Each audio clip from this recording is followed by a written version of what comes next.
Assalamualaikum warahmatullahi wabarakatuh. Studi komparatif pendidikan dasar di berbagai negara. Tugas 3.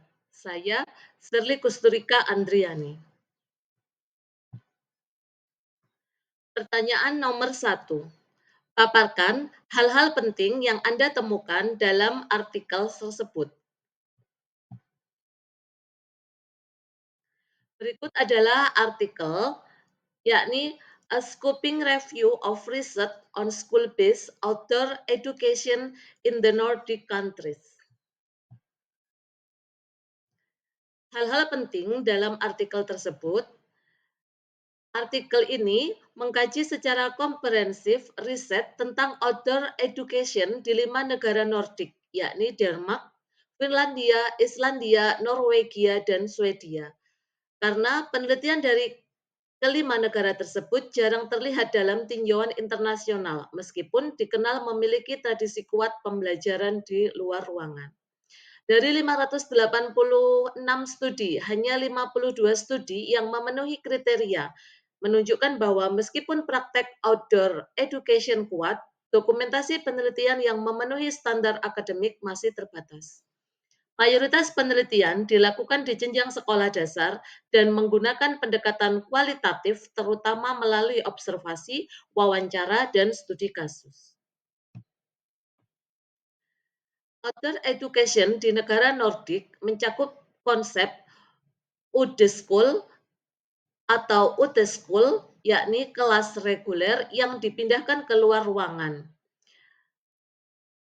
Friluftsliv atau tradisi rekreasi alam, serta kegiatan pembelajaran lintas konteks seperti kebun sekolah, taman kota, hutan lokal, dan landscape budaya.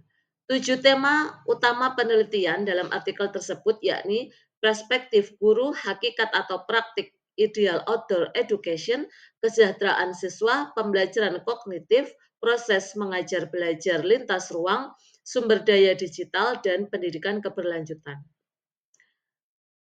Hal penting yang terakhir di sini adalah guru secara umum menilai outdoor education bermanfaat bagi hubungan sosial, motivasi, dan kedekatan dengan siswa, tetapi menghadapi kendala waktu, keamanan, dan adaptasi lingkungan. Selanjutnya, outdoor education ini terbukti meningkatkan aktivitas fisik, kesehatan mental, dan interaksi sosial terutama pada anak usia SD. Dampak kognitifnya ada beragam, yakni beberapa studi menunjukkan peningkatan pemahaman konsep, motivasi, dan minat, namun hasil tidak selalu signifikan dan bergantung pada desain tugas. Masih terdapat kekosongan penelitian pada aspek sumber belajar digital, keberlanjutan, dan praktik outdoor education di jenjang menengah atas. Pertanyaan nomor 2. Apakah outdoor education yang dimaksud pada artikel telah terimplementasi di Indonesia pada umumnya atau di sekolah Anda pada khususnya? Jelaskan dan berikan contoh. Implementasi outdoor education di Indonesia. Outdoor education belum menjadi program formal seperti di negara-negara Nordik. Misalnya Udeskol di Denmark. Tetapi pada praktiknya unsur-unsurnya sudah ada dan sering dilakukan dalam berbagai bentuk kegiatan sekolah. Beberapa contoh yang umum di sekolah dasar di Indonesia. Yang pertama adalah kegiatan pembelajaran di luar kelas. Guru mengajak siswa belajar, yakni di halaman sekolah, bisa di taman, lingkungan sekitar, ataupun di kebun sekolah. Contoh, siswa belajar tentang ekosistem dengan mengamati tanaman di halaman sekolah. Mengukur panjang benda di lingkungan sekolah untuk pelajaran matematika. Membaca puisi di taman untuk pelajaran bahasa Indonesia. Kegiatan yang lain adalah program Project Based Learning atau PJBL dalam kurikulum Merdeka. Dalam kurikulum Merdeka ini mendorong pembelajaran berbasis proyek yang sering dilakukan di luar ruangan, seperti proyek kebersihan lingkungan, pengamatan cuaca, proyek menanam tanaman, dan sebagainya. Kegiatan yang selanjutnya adalah kegiatan pramuka. Kegiatan ini merupakan bentuk outdoor education yang sangat kuat, misalnya pengamatan alam, spotting game, keterampilan hidup di alam, kerjasama kelompok. Kegiatan selanjutnya adalah kunjungan edukasi atau field trip, seperti ke museum, ke kebun binatang, ke pantai, atau ke sungai untuk belajar ekosistem. Bisa juga ke pasar tradisional untuk belajar matematika dan sosial. Sedangkan implementasi outdoor education ini sudah dilakukan di SD Negeri 4 Karangsari.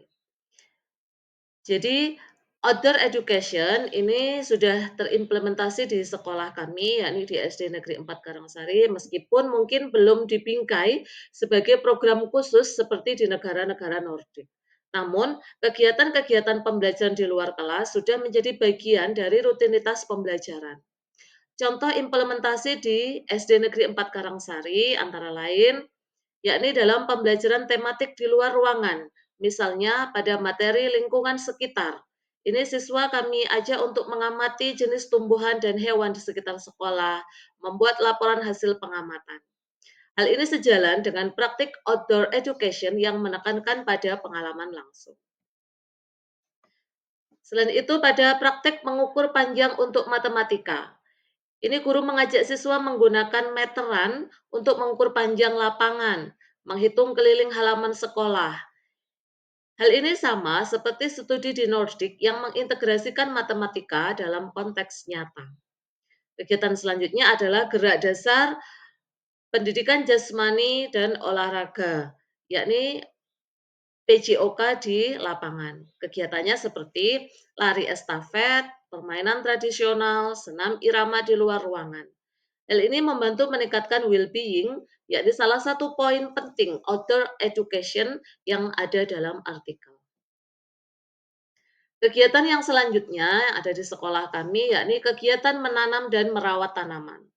Karena di halaman sekolah kami sangat luas dan sudah ada pojok hijau, kebun sekolah, kegiatan merawat tanaman setiap minggu ini sejalan dengan outdoor education yang berbasis keberlanjutan.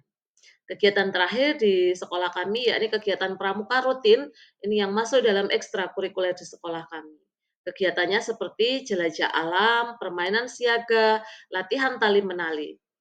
Beberapa kegiatan tersebut ini adalah bentuk outdoor education yang paling dekat dengan praktek Nordik seperti gaya hidup yang dekat dengan alam. Terima kasih. Berikut adalah paparan dari saya. Kurang lebihnya mohon maaf. Wabillahi taufik walhidayah. Wassalamualaikum warahmatullahi wabarakatuh.